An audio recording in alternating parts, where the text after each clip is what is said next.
नमस्कार, मेरा नाम रविकांत चौरसिया और आप देख रहे हैं बोलता करिया। हमारे साथ इस वक्त मौजूद हैं पीड़ित पिता हैं, जिस पिता ने अपने जवान बेटा को खोया है। यानी बात कर रहे हैं खगड़िया ज़िले के मरैया थाना क्षेत्र का मामला है, जहां 4 जून को घर से गायब बेटे की शव रेलवे किनारे 6 जून को पता चलता है। और इसको लेकर अब पिता तो जान ही रहे हैं कि आखिरकार कितना बड़ा दुखों का पहाड़ इस पिता के ऊपर बीत रहा है, कितना बड़ा दुखों का पहाड़ टूटा है। एक जवान बेटा जिसकी रेलवे ट्रैक के पास शव मिलने के बाद और हाल फिलहाल में ही उस बेटे की शादी होने वाली थी, लेकिन शादी के बंधनों में फेरों में आने से पहले उनकी मौत। उस मौत का क्या वजह है? क्या वो आत्महत्या है या फिर हत्या है?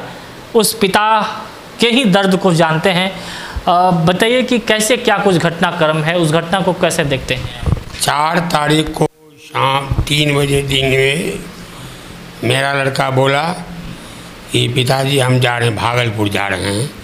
उसकी शादी 17 तारीख को होने वाली थी। हमने कहा भागलपुर अभी शाम में क्यों जाओगे, सुबह जाना और शाम तक लौट के चले जाना। नहीं, अब ये जाना है, अब ये जाना है, अब ये जाना है।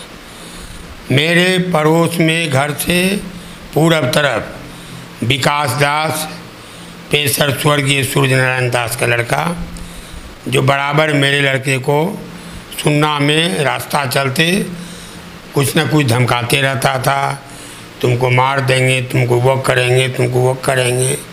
कारण है कि हम कमाते खाते थे, हम जमालपुर के रहने वाले पुराने बासी थे। हम मरैया में जाके बस गए, भगवान की दया से कुछ अच्छा कमाने लगे। मेरा अपना मेडिकल हॉल है, माँ दुर्गा मेडिकल हॉल है। उससे उसको भयंकर तकलीफ होने लगी और वो चाहता था कि इसको हम बर्बाद करें। मेरा लड़का बहुत ही सीधा लड़का, किसी से भरमूं बात नहीं करता था और कुछ बोलता नहीं था। उस दिन भी 4 तारीख को सुबह में विकास दास मेरे दुकान पर आया और मेरा लड़का से कुछ न कुछ क्या क्या बात किया। और जब हम आए तुरंत विकास दास निकल के चला गया। और उसके पहले भी 2 दिन 4 दिन पहले विकास दास आता था, है ना, मेरे बेटे को धमकाता था। हम अपना बेटा से बोलते थे, रे बाबू विकास दास क्या कर रहा है, तो वो जो ना कोनो बात नहीं कर रहा है, ऐसे है ना। तो हम भी सीधा आदमी हैं, हम भी सोचे अच्छा ठीक है। और लेकिन उसको बराबर विकास दास धमकाते रहता था, है ना, कि तुमको जो हम कहेंगे मानो, नहीं तो तुम्हारे बारे में। उनका शव कब मिला, कब पता चला आपको? जो है जब वो घर से गायब हुआ तो फिर आप लोगों ने क्या कंप्लेंट वगैरह या कहीं पे? हम थाना की स्टाफ को बुलाए 5 तारीख के शाम में। तो थाना की स्टाफ कहा कि आज भर देख लीजिए, नहीं होगा तो कल थाना में रिपोर्ट दर्ज करा दीजिएगा, है ना। हम भी सीधा आदमी हैं, हम भी लोग पर विश्वास करके अपना रह गए। मोबाइल लड़का मेरा घरे में छोड़ दिया था, है ना। तो हमको बराबर शंका हो रही थी, मेरी पत्नी को भी, अगर मोबाइल छोड़ दिया है तो कहीं से कुछ तो फ़ोन तो कर सकता है। और इसी इंतजार में कब करेगा फ़ोन, अब करेगा फ़ोन। और इसी में 1 घंटा 2 घंटा करते गया। मेरा स्टाफ दुकान पर है, वो कहा कि अच्छा आए भर देख लो, नहीं तो कल थाना में कर दीजिएगा 4 तारीख को।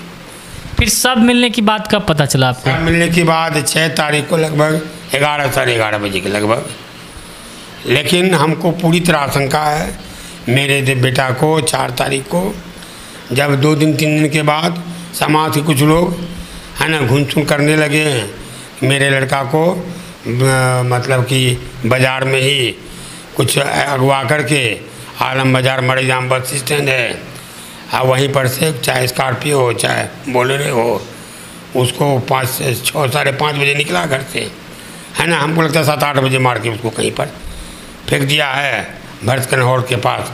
6 तारीख को उसकी लाश मिली है। यानी ट्रेन से कटकर उसकी हत्या नहीं? नहीं, कोई सवाल ही नहीं बनता है।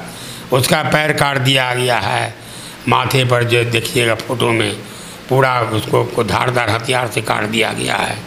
दोनों हाथ की उंगली को काट दिया गया है ना।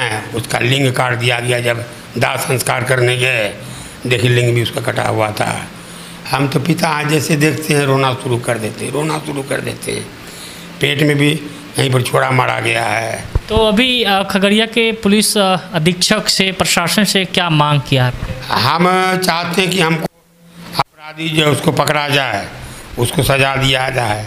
इससे बेसी हम तो चाहते हैं जो जिसने मारा है दूध का दूध पानी किया जाए। लेकिन जहां रेलवे ट्रैक पर मिली वो जीआरपी थाने में केस दर्ज हुआ, तो वो अभी कहां तक वो इम्प्रूवमेंट? वो हम गए थे जीआरपी थाना में, है ना, कहा कि बड़ा बाबू इंस्पेक्टर साहब ने सोमवार मंगल को जो है तो कल ही हम आते सोमवार को। इतनी दिन भर भयानक बारिश देती गई, हिम्मत नहीं मर सका आने का, नहीं तो कल ही हम आते यहाँ पर। हम चलिए, हमसे बात करने के लिए बहुत बहुत धन्यवाद। तो हमारे साथ वो पीड़ित पिता हैं जिन पिता ने जवान बेटे को खोया है, और इसी 17 जून को राकेश कांत की शादी होनी थी, लेकिन शादी से पहले उनके सब मिलने के बाद परिवार वालों में और समाज में हड़कंप मचा हुआ है। अब ये न्याय के लिए खगड़िया के पुलिस कप्तान से गुहार लगा रहे हैं। अब देखना लाजमी होगा कि जिस जीआरपी के पास ये केस है, जहां इस पीड़ित परिवार को कितना क्या कब तक में न्याय मिल पाता है। लेकिन जो बहरहाल इनका जो आरोप है, क्योंकि पहले से पुराने विवाद चल रहे थे, लगातार इन्हें धमकी दी जा रही थी, और उसके बाद फिर अचानक घर से गायब होना और 2 दिनों के बाद पता चलना कि रेलवे ट्रैक के पास उनके सब पड़े हुए हैं। और सवाल तो और जांच का तो विषय है ही। बहरहाल अब तक के लिए इतना ही। अगर हमारे चैनल को अब तक सब्सक्राइब नहीं किए हैं तो सब्सक्राइब कर लीजिए। फेसबुक पर देख रहे हैं तो पेज को लाइक कर लीजिए, ताकि हर छोटी बड़ी अपडेट आप तक सबसे पहले पहुँचे।